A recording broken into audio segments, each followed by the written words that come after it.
జ్ఞాపకం చేసుకోవడానికి ఏర్పాటు చేసినటువంటి ఈ కూడిక యేసు ప్రభు యొక్క పరిశుద్ధ గ్రంథాన్ని యేసు ప్రభుని గురించి ధ్యానించినప్పుడల్లా కొత్తదనమే కనిపిస్తుంది.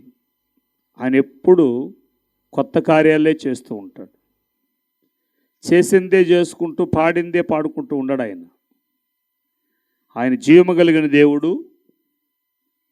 ఏకరీతిగానే ఉంటాడు కానీ ఒకే రీతిగానే ఉంటాడు కానీ అద్భుత కార్యాలు చేస్తాడు.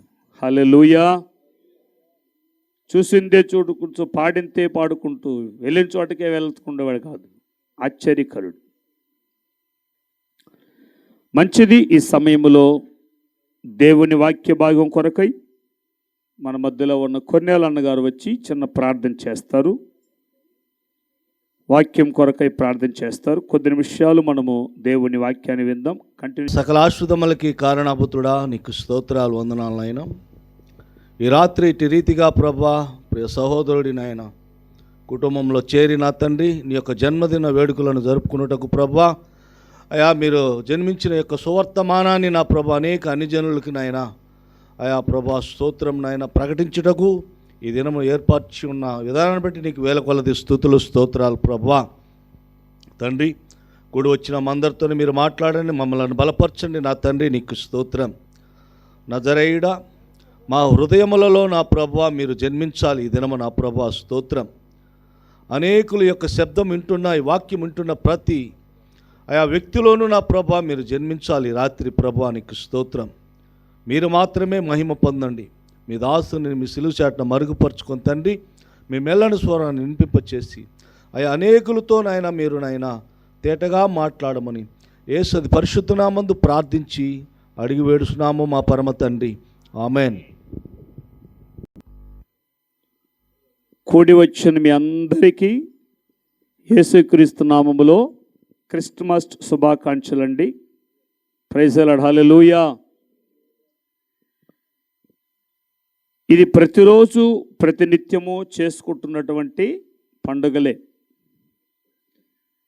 నిజమైనటువంటి దేవుని బిడ్డలకు 365 రోజులు పండుగలేనండి. చెప్పండి సార్. దేవుణ్ణి నమ్ముకున్న బిడ్డలకి 365 రోజులు పండుగలే. ఎందుకయ్యా ఈ మాట పండుగలే అని చెప్తున్నామంటే పరిశుద్ధ గ్రంథములో ఫిలిప్పీలకు రాసిన పత్రిక 4వ అధ్యాయము 4వ వచనములో ఈ మాట ఉంటుంది. ఎల్లప్పుడూ సంతోషించుడి, మరలా చెప్పుచున్నాను ఎప్పుడు ఆనందిస్తూనే ఉండండి. Praise the Lord. దేవుడు ఎప్పుడు ఆనందింపజేస్తూనే ఉంటాడు కానీ దుఃఖపరచడు, వేధించడు, కష్టపరచడు, కన్నీళ్ళు రానివ్వడు. అదే దేవుడు చేసే పని. అందుకే పరిశుద్ధ గ్రంథములు చెప్తుంది ఎల్లప్పుడూ ఆనందించండి, ఎల్లప్పుడూ సంతోషంగా ఉండండి. 365 రోజులు పండగే. Praise the Lord. దేవుని నమ్ముకున్న వాళ్ళకి ప్రత్యేకమైన పండుగలు ఉన్నాయి. ప్రతిష్ఠిత పండుగలు అంటారు దాన్ని. ఏ పండుగలు అండి? ప్రతిష్ఠిత పండుగలు. సంవత్సరములో 52 పండుగలు ఉన్నాయి. ఎన్ని? ప్రతి ఆదివారము ప్రతిష్ఠిత పండుగ జరుగుతుంది. ఇప్పుడు లెక్క పెట్టుకోండి ఎన్ని పండుగలు ఉంటాయో సంవత్సరంలో. ఇవి కాకుండా అతి శ్రేష్టమైన పండుగలు ఒకటి చెప్పాను. సాధారణమైన పండుగలు, ప్రతిష్ఠిత పండుగలు, శ్రేష్టమైన పండుగలు. ఈ శ్రేష్టమైన పండుగలు ఏంటంటే యేసు ప్రభు పుట్టుక ఒక పండుగ, యేసు ప్రభు మరణం ఒక పండుగ, యేసు ప్రభు తిరిగి లేచింది ఒక పండుగ. ఈ సంవత్సరాలు ఎన్ని పండుగలు లెక్క పెట్టారా? 365, ఒక 52, ఇంకా 3. 365 రోజుల కన్నా డబుల్ ఉంది పండుగలో. Praise the Lord. కాబట్టి పండగలు చేసుకునే వారికి డబ్బు, భోజనాలు, విందు వినోదాలు, బంధువుల ఇంటికి రావడం, అందరిని కలుపుకోవడం, ఏదో చేసుకొని తినడం, ఇదే పండగ అని మనిషి అనుకుంటూ ఉంటారు. అది నిజమైన పండగ కాదండి. నిజమైన పండుగ ఏంటో తెలుసా? నీ హృదయములో సంపూర్ణమైన సంతోషం కలిగిన రోజు నీకు పండుగ. చప్పట్ల కొట్టాలి గట్టిగా వస్తారు. నీ హృదయములో చెప్పాలి, సంపూర్ణమైన సంతోషం, ఆనందం కలిగిన రోజు పండుగ. ఒకసారి ఆలోచించండి, ఎలాంటి పండుగ నీ జీవితంలో ఎప్పుడైనా ఎక్కడైనా చేసుకున్నావా? ప్రశ్న. లేదు. ఏ పండుగలోనూ ఏదో కొదువులే ఉంటాయి. అంటే దీన్ని బట్టి ఆలోచిస్తే మనిషి జీవితంలో ఆనందాన్ని కోల్పోయాడు. ఇది శ్రేష్టమైనది. ఏం కోల్పోయాడండి? ఆనందాన్ని కోల్పోయారు, సమాధానాన్ని కోల్పోయారు, పోగొట్టుకున్నారు. ఎందుకయ్యా మనిషి జీవితంలో ఆనందాన్ని కోల్పోయాడు అనే మాటలో మనం గమనిస్తే, అదే పవిత్ర గ్రంథమైనటువంటి బైబిల్ చెప్తుంది.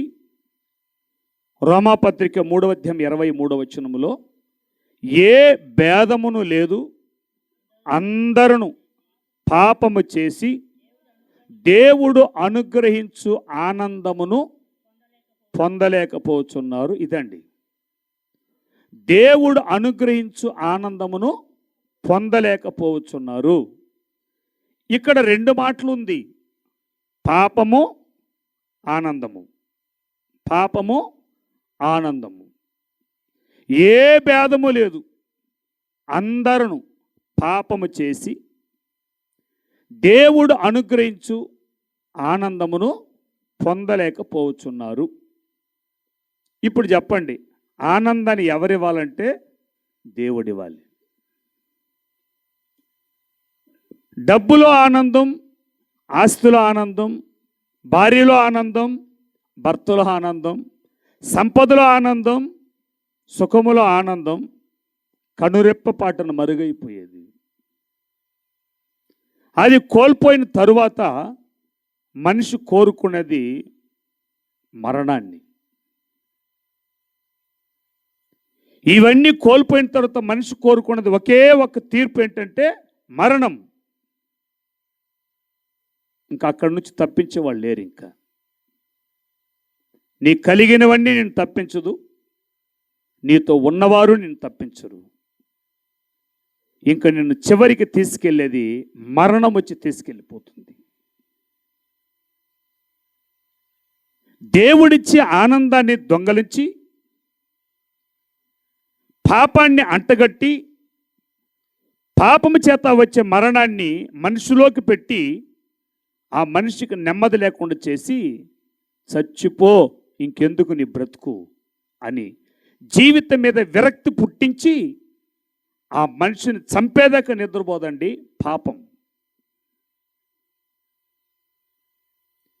ఇప్పుడు ఈ పాపము ఎవరి హృదయములో ఉంటుందో ఆ వ్యక్తి ఆనందాన్ని కోల్పోతాడు, సంతోషాన్ని కోల్పోతాడు, సమాధానమును కోల్పోతాడు, సహవాసాన్ని కోల్పోతాడు. ఎందుకయ్యా తాగావు అని ఎవరిని అడిగితే, మనసు బాగలేదండి అందుకు తాగినానండి. నిజమా కాదా? ఒకసారి ఆలోచించండి. మనసుకు బాగలేదండి అందుకోసం తాగానండి. అరే పనికిరాని సినిమాలకి ఎందుకయ్యా వెళ్ళావు 3 గంటలు అంటే, మనసు బాగలేకుండా వెళ్ళానండి. చూడండి, ఇదంతా కూడా సినిమాలకు పోవడం, తాగడం, వ్యభిచారం చేసుకోవడం, ఇవన్నీ చూస్తూ ఉంటే మనసు బాగలేకనే నా భార్య చేత మనసు బాగలేదండి అందుకండి ఆవిడతో కనెక్షన్ పెట్టుకున్నానంటాడు దుర్మార్గుడు. మా ఆయన మంచిగా లేదు అందుకే ఆయనతో కనెక్షన్ పెట్టుకున్నట్టు ఈ దుర్మార్గురాలు. బాగా ఆలోచించండి. ఇవన్నీ కూడా ఒక మనిషిలో పుట్టించేది పాపం అండి. పాపమే ఒక మనిషిలో ఎన్ని క్రియలు చేసి మనిషి జీవితాన్ని పాడు చేస్తుంది. పుట్టుకతో మనిషి మనిషిగానే ఉన్నావు, నీ రూపురేఖలు మార్చడానికి ఎవడి వల్ల కాదు. ఎవడు నీ రూపురేఖలు మార్చలేడు. మన భారతదేశంలో కళ్ళు ముందుకుంటే అమెరికాలో కళ్ళు వెనకలేదు, లండన్కి వెళ్తే కళ్ళు పక్కకు లేదు, జపాన్కి వెళ్తే కళ్ళు ఇంకొక పక్కకు లేదండి. ప్రపంచంలో ఉండే యావత్ మానవుడిని సృష్టించింది దేవుడే అన్నదానికి సత్యం. ఇది వాస్తవం. నిజంగా దేశానికి ఒక దేవుడు, కులానికి ఒక దేవుడు, మతానికి ఒక దేవుడు ఉంటే వివిధాలుగా సృష్టించి ఉండాలి. అరే అమెరికా వాడు ఎలా ఉండరా, జపాన్ వాడు ఎలా ఉండరా, నీగ్రో వాడు ఎలా ఉండరా, ఇండియా వాడు ఎలా ఉండరా అని సృష్టించి ఉండాలి దేవుడు. కాదే, ప్రపంచంలో ఉండే ప్రతి మానవుడు ఒకే పోలికలో ఉన్నాడు, ఒకే రీతిగా ఉన్నాడు. దట్ మీన్స్ ప్రతి వాడు దేవుని బిడ్డ అన్న సంగతిని మర్చిపోకూడదు. Praise the Lord. దేవుని బిడ్డే. ఎందుకంటే దేవుని పోలికలో నేల మట్టిలో నుంచి మనిషిని నిర్మించాడు దేవుడు. మట్టి. అమెరికాలో ఉండేవాళ్ళు చచ్చిపోతే బంగారు పెట్టలో పెట్టరు, ఇండియాలో ఉండేవాళ్ళు చచ్చిపోతే బురదగుంట్లో పడేయరు, పాకిస్తాన్లో కూడా చచ్చిపోతే ఇంకోటి చేయడు. ఎవరు చచ్చినా తీసుకెళ్ళి పెట్టాల్సింది మట్టిలోనే. ఇది ఖచ్చితం. బాగా ఆలోచించండి. మట్టి నుండి వచ్చిన వాడు ఖచ్చితం. ప్రపంచమంతా వెతుక్కుంటే మానవుడు ఉండేది ఒకే పోలికే. ప్రపంచంలో ఎవరు చచ్చిపోయినా పాతి పెట్టేది మట్టిలోనే. ఇది ఎంత నిశ్చయమో, ఇది ఎంత ఖచ్చితమో, ఇది ఎంత నిజమో. సృష్టించింది ఒకే దేవుడు, ప్రాణం పెట్టింది ఒకే దేవుడు, జీవాన్నిచ్చింది ఒకే దేవుడు, మరణం తరువాత నేను పాతి పెట్టాలని చెప్పింది కూడా ఒకే దేవుడు. ఆ ఒక్క దేవుడే సృష్టికర్త అయిన శక్తిమంతుడైన దేవుడు. కొట్టాలి చప్పట్ల గట్టుకు వస్తారు. ఆ సృష్టికర్త అయిన శక్తిమంతైన దేవుడు, ఆయన సర్వ సృష్టికర్త అయిన దేవుడు. ఆయన అంటున్నాడు, నేను సర్వశక్తి గల దేవుడును. బా, ప్రైజ్ ది లార్డ్. నేను ఎవరినంటే సర్వశక్తి కలిగిన దేవుడును. అంటే అర్థం ఏంటి? భూమిని కలిగించింది నేను, ప్రపంచానికంతా ఒకే భూమి. ఆకాశాన్ని కలిగించింది నేను, ప్రపంచానికంతా ఒకే ఆకాశమే. వెలుగునికి సూర్యుని కలిగించింది నేను, ఒకే సూర్యుడు. చంద్రుని కలిగించింది నేను, ఒకే చంద్రుడు. ఏమండి, ఒక ఆలోచించండి. ఒక్కొక్క దేశానికి ఒక్కొక్క భూమి ఉందా? ఒక్కొక్క దేశానికి ఒక్కొక్క ఆకాశం ఉందా? ఒక్కొక్క దేశానికి ఒక్కొక్క సూర్యుడు, ఒక చంద్రుడు ఉన్నాడా? ఇదంతా ఒకటేనా కాదా? మీరే చెప్పండి. ఒకటే కాదండి? మరి ఇవంతా ఒకటైనప్పుడు దీన్ని కలిగించిన దేవుడు ఒకడున్నాడా, అనేకులు ఉన్నారా? ప్రశ్నించుకోవాలి.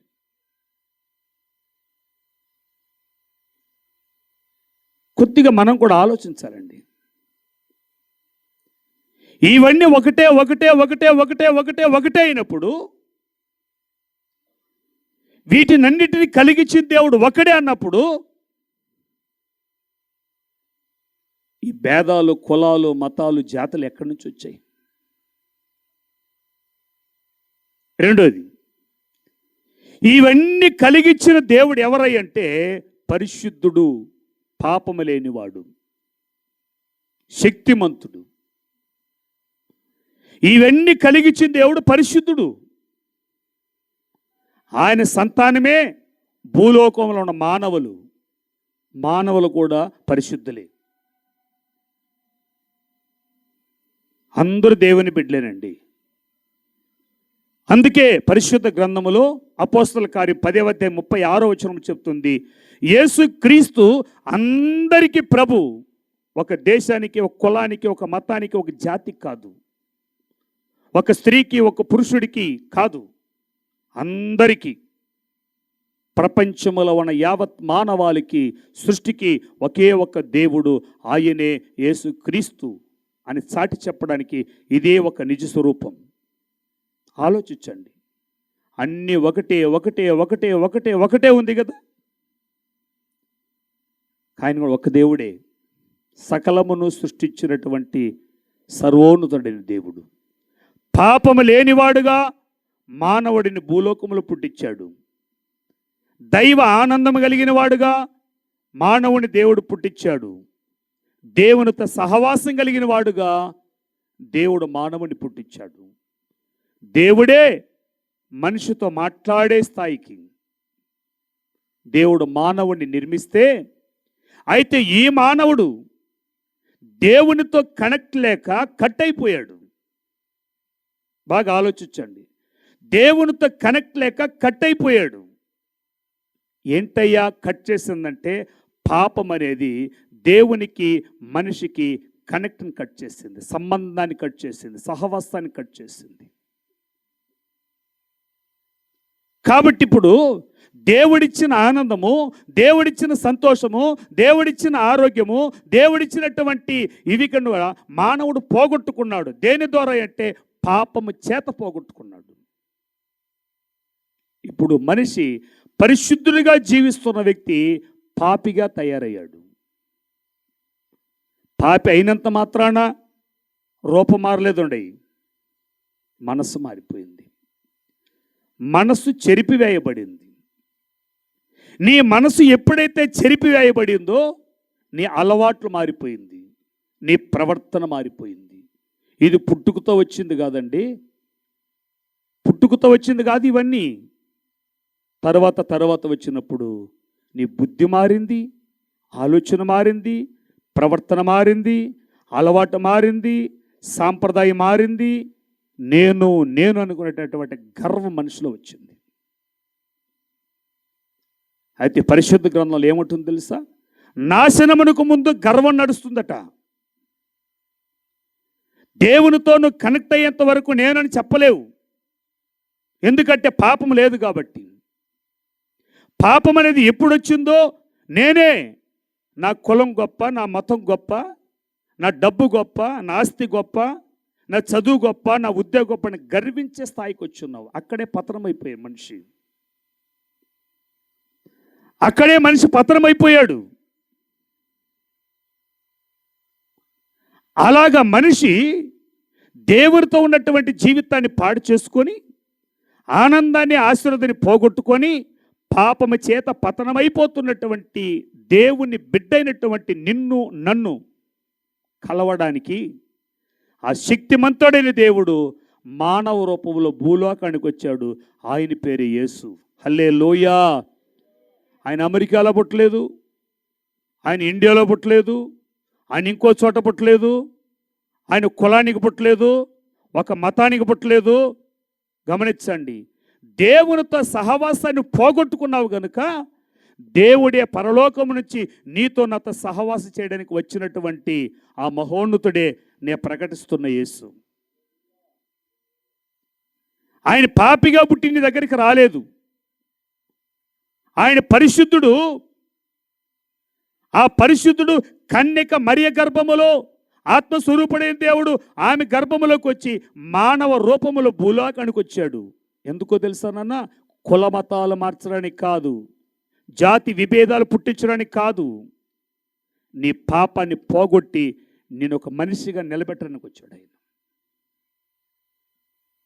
నీలో ఉన్న చెడు వ్యసనాన్ని, నీలో ఉన్న దుఃఖాన్ని, నీలో ఉన్నటువంటి కల్ముషాన్ని నిన్ను ఒక మనిషిగా విలువివ్వడానికి వచ్చాడు. కానీ పాపం ఏమిటందో తెలుసా? అరే, అది మన దేవుడు కదరా, ఆ కులం దేవుడు, అక్కడ ఎందుకు పోతావు? ఆడికి పోతే తాగకూడదు, అక్కడికి పోతే వ్యభిచారం చేయకూడదు, అక్కడికి పోతే దొంగతనం చేయకూడదు, అక్కడికి పోతే ఎలా ఉండకూడదు, అలా ఉండకూడదు. అరే, ఆ దేవుడు మన దేవుడు కాదోయ్ అంటది. అలో, నువ్వు అనుకుంటే కాదు, నీలో ఉన్న పాపం అంటుంది ఆ దేవుడు మన దేవుడు కాడని. నేను ముందే చెప్పాను, మానవుణ్ణి దేవుని దగ్గర నుంచి దూరం చేసింది మనిషి కాదు, పాపము. ఈ పాపం మనిషి జీవితాన్ని పతనం చేసి చెడు వ్యసనాలకు గురైపోయి చచ్చిపోతున్నాడు. వైజాగ్లో జరిగిన ఒక సంఘటన చెప్తున్నా మీకు. ఎంటెక్ చదువుకున్న ఒక అమ్మాయి తన భర్తని కిరాతకంగా అర్ధరాత్రిలో పొడిచి చంపేసింది. చాలా మంచి అమ్మాయి, ఏ చెడు వ్యసనాలు లేవు. మన భాషలో చెప్పాలంటే ప్రతివర్త అంటారు. మంచి అమ్మాయి తన భర్తను అర్ధరాత్రిలో పొడిచి చంపేస్తుంది. ఉదయానికల్లా డెడ్ బాడీ ఉంది. అర్థం కాలేదు పరిస్థితి ఏంటన్న సంగతి. సచ్చిన శవాన్ని ముందు పెట్టుకున్న అమ్మాయి ఏడుస్తూ ఉంది. పక్కింటాలు పొరుగింటి వచ్చారు, ఎవరైనా చంపేశారేమో, ఎవరైనా వచ్చారేమో. ఎవరు రాలేదు. సీసీ కెమెరాలు పెట్టి చూశారు, ఎవరు రాలేదు. భార్య చంపేస్తుంది. పోలీసు వాళ్ళు వచ్చారు. ఏమమ్మా జరిగింది? పక్కంటి వాళ్ళు పొరుగుట్లు విస్తారించారు. ఏమైంది? అయ్యా, వాళ్ళిద్దరు చిలకా గోరింకలాగా ఉంటారండి, లవ్ బర్డ్స్ లాగా ఉంటారండి, నో ఎనీ రిమార్క్. మరి ఎలా చంపింది అర్థం కావట్లేదు.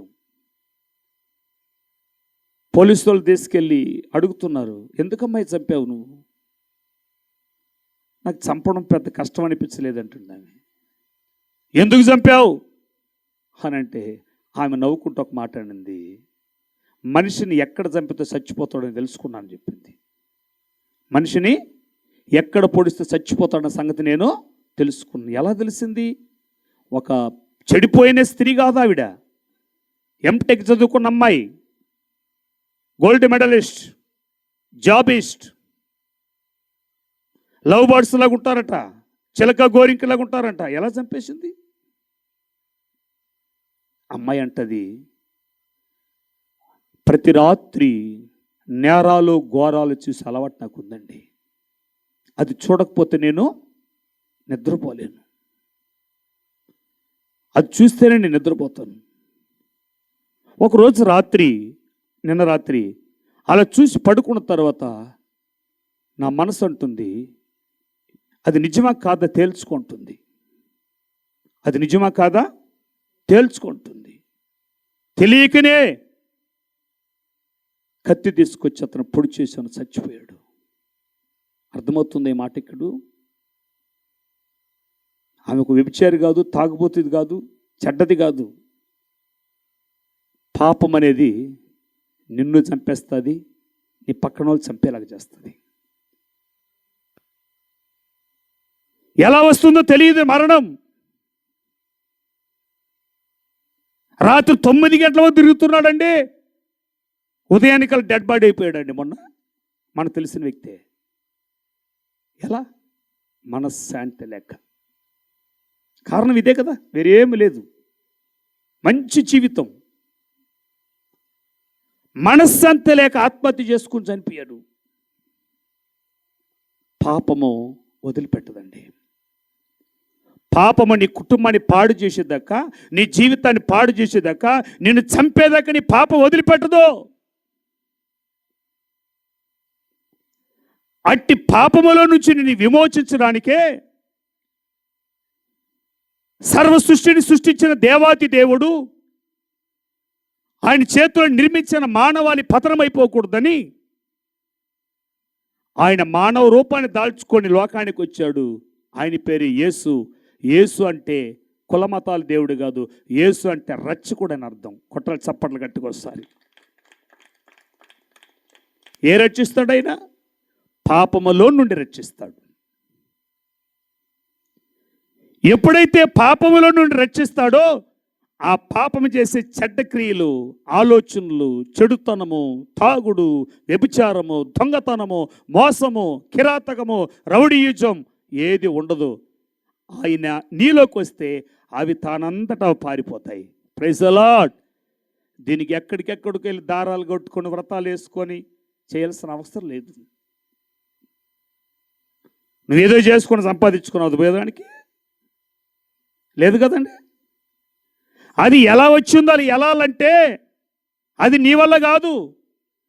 దాన్ని జయించిన వాడు కావాలి, దాన్ని ఓడించేవాడు కావాలి. అప్పుడేది భయపడుతుంది.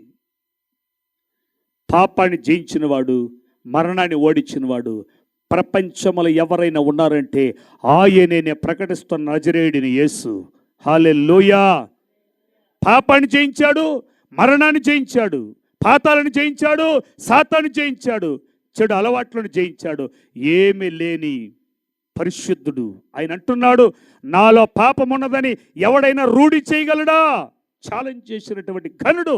బా, ఆయన నీలోకి వస్తే, అయ్యా ఆయన నీ కుటుంబంలోకి వస్తే, ఆయన నీ జీవితంలోకి వస్తే నువ్వే నువ్వు ఉన్న చోట్ల చక్రవర్తివి. Praise the lord. నీ ధనమ కాదు, నీ బలమ కాదు, నీ కులమ కాదు, నీ ఆస్తి కాదు, నీ అంతస్తు కాదు, ప్రేమించే భార్య కాదు, పోషించే బిడ్డలు కాదు నీ ఆస్తి. ఇదంతా ఒక రోజుకు నిన్ను విడిచిపెడుతుంది. ఇదంతా ఒక రోజుకు నేను ఒంటరిదానిగా చేస్తుంది. మానసికంగా కృంగతీస్తుంది, వేధిస్తుంది, బాధిస్తుంది, ప్రాణం మీద విరక్తి కలిగిస్తుంది. చివరికి అదే ప్రాణం చచ్చిపోని ప్రకటిస్తుంది. ఆ మరణం రాకముందే, ఆ శిక్ష రాకముందే, ఆ అవమానం రాకముందే, ఆ నిందలు జరగకముందే యేసుప్రభులు వారి లోకానికి ఎందుకు వచ్చాడో తెలుసండి? తిమోతికి రాసిన మొదటి పత్రిక 1:15 చెప్తుంది, పాపులను రక్షించుటకు మనిషి కుమారుడు లోకానికి వచ్చాడట. హల్లెలూయా. ఇప్పుడు అర్థమైందండి. కులాన్ని మార్చడానికి కాదు, మతాన్ని మార్చడానికి కాదు, నీ దగ్గర నుంచి ఏదో దాచుకోవడానికి కాదు. అయ్యా వినండి, ఎందుకు వచ్చాడంట? పాపులను రక్షించడానికి. దట్ మీన్స్ పాపము చేత ఎవరు కృంగిపోతున్నారో, పాపము చేత ఎవరు వేధించబడుతున్నారో, పాపము చేత ఏ కుటుంబాలు పాడైపోతున్నదో, పాపము చేత ఎవడు చెడు వ్యసనాల్లో బాధపడిపోతున్నాడో, ఇలాంటి వ్యక్తిని రక్షించడానికి ఆయన మనిషి రూపంలో లోకానికి వచ్చాడు. ఇప్పుడు చెప్పండి, నాలో పాపం లేదని చెప్పగలిగే డీటైన మగవాడు ఎవడన్నా ఉన్నాడా? ఎవరైనా ఉన్నారా? నాలో పాపం లేదు, చీమకు కూడా హాని చేయడం. అబద్ధాలు చెప్పకండి, పచ్చి అబద్ధికులు అయిపోతాం మనం. చీమకు కూడా హాని చేయడండి, అది ఎట చచ్చాడు, చచ్చిపోయాడండి. నేను అంటానండి, చీమకు కూడా హాని చేయనటువంటి వ్యక్తులు ఎవరైనా ఉంటే సంపూర్ణంగా 100 సంవత్సరాలు బతుకుతారండి వాళ్ళు. కొట్టని చెప్పలు గట్టిగా వస్తారు. మరణము వాళ్ళ జోలికి రాదు. మరణం వాళ్ళ జోలికి రాదు. దేవుడిచ్చిన ఆయుష్కాలం 100 సంవత్సరాలు నిజంగా బతుకుతాడు వ్యక్తి. అతి చిన్న వయసులో ఇంకా వయసులో చచ్చిపోతున్నాడంటే అది సాధారణమైన సావు కాదు, పాపం చేత వచ్చే మరణం. అది మరణించిన తర్వాత ఇంకొక మరణం ఉంది, ఆ సంగతి గుర్తించుకోకసారి. బ్రతికుండగానే వచ్చే మరణం ఇది, నీ శరీరానికి వచ్చే మరణం ఇది. ఏ వయసులోనే రావచ్చు మరణం, ఎలాగైనా రావచ్చు మరణం. మరణమును తప్పించుకుని నరుడు ఎవడో లేడు. అయితే మరణించిన తర్వాత ఇంకొక మరణం ఉంది, అదే ఆత్మకు వచ్చే మరణం, 2వ మరణం అంటారు బైబిల్లో. నువ్వు చచ్చిపోయిన తర్వాత నెల్లి పాతి పెట్టేది మట్టిలోనే. నువ్వేమో ఎక్కువ ధనవంతులని నీకు ఒక స్థలాన్ని ఏర్పరచాల దేవుడు, నువ్వు ఎక్కువ కులస్తుడివని నీకు ఒక స్థలాన్ని దేవుడు ఏర్పరచలే. దేవుడు ఎవరికైనా ఏర్పరిచింది చచ్చిపోయిన సమాధి మట్టే. ఆత్మ కూడా ఒకటే. ఆత్మకు కూడా కులమత భేదాలు లేవండి. ఆత్మకి కులమత భేదాలు లేవు. ఆత్మకి వయసు లేదు. ఆత్మ ఎప్పుడు నిరంతరం ఒకటే ఉంటుంది. అదే దేవుడు మానవుడికి ఇచ్చిన ఆత్మ. అది హల్లెలూయా. నేల మట్టితో నుంచి నిర్మించాడు. మట్టి చచ్చిపోతే మట్టిలో పెడతారు.